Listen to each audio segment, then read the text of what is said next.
Athletes, indeed any famous person, are just like any of us.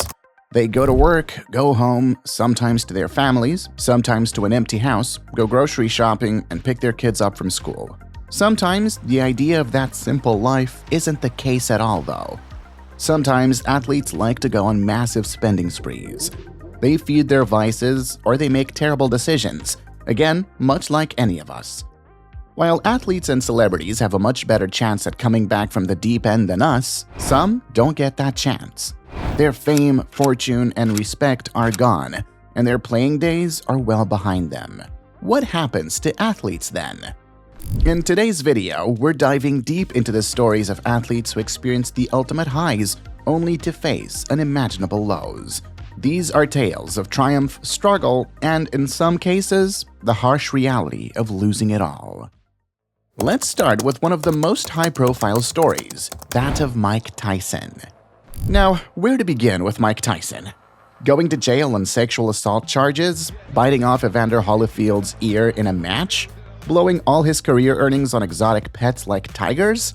How about a mediocre acting career or domestic violence allegations? Mike Tyson, once the youngest heavyweight champion in history, seemed unstoppable. His raw power and ferocity in the ring made him a global icon. In a career that saw him make $300 million, Mike Tyson still managed to squander it all away. Tyson declared bankruptcy in 2003 after being $27 million in debt. Tyson used up all of his earnings and more, and reportedly spent close to $5 million on cars alone. The former heavyweight champ made a plethora of terrible life choices over time, including a 3-year stint in jail. But after losing over $250 million that he'd earned through over a decade of boxing, Tyson had to change how he went about things. Today, Mike Tyson has a plethora of business ventures and is a full-fledged businessman. By all accounts, he's on the right track today and has climbed out of the excessive debt he was in. But not everyone tried to change their fortune. Lenny Dykstra is a 3-time All-Star 1986 World Champion and a Silver Slugger Award winner. His career lasted 12 years, and he only played for 2 teams. Playing that long should leave anyone pretty well off financially, except Lenny Dykstra. The former baseball All-Star, who earned the nickname Nails for his win-at-all-costs style of play in the 1980s, is now $37 million in debt. After his baseball retirement, Dykstra remade himself as an entrepreneur with a successful chain of car washes, which he later sold for $38 million. In 2008, as a businessman, his net worth was recorded to be a whopping $58 million. He also pitched himself as a financial guru, picking stocks on an internet site, and launched a jet chartering company and a magazine geared toward retired athletes. The latter 2 ventures proved disastrous, forcing him into bankruptcy and destitution. He filed for bankruptcy in 2009, claiming he owned over $37.1 million, but had only $24.6 million in assets. He even ended up selling his World Series ring and living out of his car, a major setback for someone who used to live in a $17 million mansion. But things could get worse for him. He was charged with credit card fraud, bouncing checks to escorts, and providing false financials when leasing certain vehicles only months later. He was accused of sexually assaulting his former housekeeper and grotesque exposure. Finally, he was arrested in 2011 for grand theft auto and sentenced to 3 years in prison. Now, Lenny Dykstra isn't the only one with bad money management. The story of Allen Iverson is all too typical of pro athletes. During his career, Allen Iverson won an MVP award and was an 11-time All-Star in 15 seasons as a pro. Iverson, who grew up poor in Hampton, had become accustomed to this good life. During the 2008-2009 season, the Denver Nuggets and Detroit Pistons paid him nearly $21 million. However, just 2 short years later, he had blown through much of that, as well as his $155 million fortune. So, what did it for Iverson? Alcohol, gambling, friends, family, as well as a personal hairstylist who followed him around during away games is what cost Iverson over time.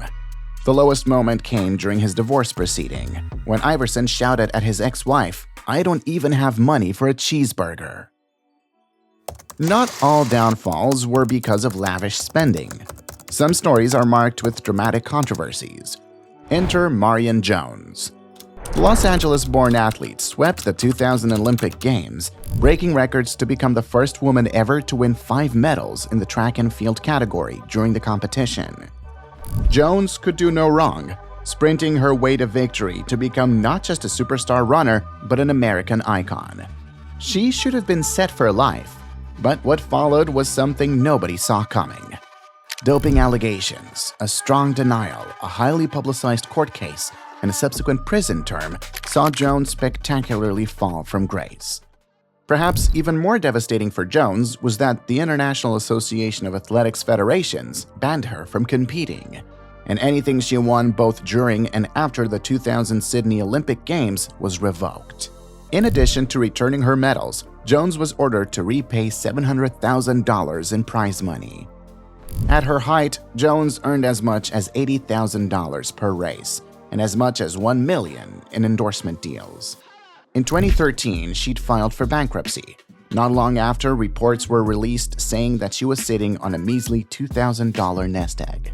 Her journey from stellar track prima donna to disgraced criminal was one of the biggest events in sporting history at that time.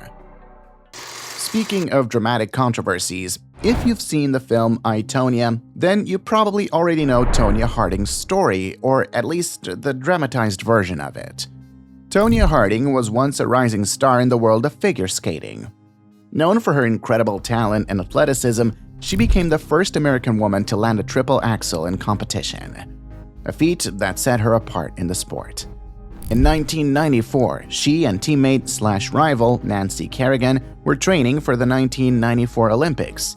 Kerrigan, celebrated for her elegance and technical prowess, was a fan favorite. In January 1994, Nancy's ex-husband and current bodyguard hired a man to break Kerrigan's leg during a final practice before the U.S. Women's Championships in Detroit. He attacked her in the hall leading to the locker room, and the aftermath of the attack was caught on camera. Tonya Harding denies any involvement in the plan, despite her ex-husband and bodyguard both telling authorities it was her who hired them. She ended up escaping jail time and only received 3 years probation, community service, and a $160,000 fine. But her career was effectively over. She somehow made the 1994 Olympic team but didn't accomplish much. After that, she was banned for life. Harding tried to stay in the spotlight with a sex tape and a ridiculous attempt at becoming a boxer, but she never skated competitively again. Harding has often spoken about her regrets and the impact the scandal had on her life. Her journey has been marked by ongoing efforts to find redemption and coming to terms with her past. The final and probably the darkest fall of an athlete on the list is O.J. Simpson. Now, if you're a sports fan and haven't heard of the O.J. Simpson case, you've probably been living under a rock in the 70s. O.J. was a football icon, a Heisman winner, and an NFL superstar. He broke records, including being the first player to rush for over 2,000 yards in a season. His talent on the field earned him a spot in the Pro Football Hall of Fame. O.J. Simpson seemed to have it all: success, fame, and a promising career in acting. But in 1994, his life took a dark turn when he was accused of murdering his ex-wife Nicole Brown Simpson and her friend Ronald Goldman. Simpson was acquitted of all charges in the controversial murder case, but he didn't win the civil suit that was filed against him by both the victims' families. Simpson was ordered to pay $33.5 million, but stated that he was $850,000 in debt at the time.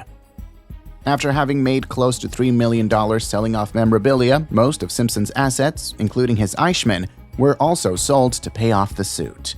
But his troubles didn't end there. In 2007, he was convicted of armed robbery and kidnapping in Las Vegas. Sentenced to 33 years, he served 9 years before being released on parole. Released in 2017, Simpson's post-prison life has been relatively low profile. While he occasionally makes headlines, his legacy is marked by his tumultuous past. The stories of these athletes remind us that the world of sports is as unpredictable as it is thrilling. But even amid everything gone wrong, there's often a story of resilience and sometimes a redemption. We want to hear from you. What did you think of these stories? Share your thoughts in the comment section below this video. If you found it interesting, make sure to give it a thumbs up and hit the subscribe button as well.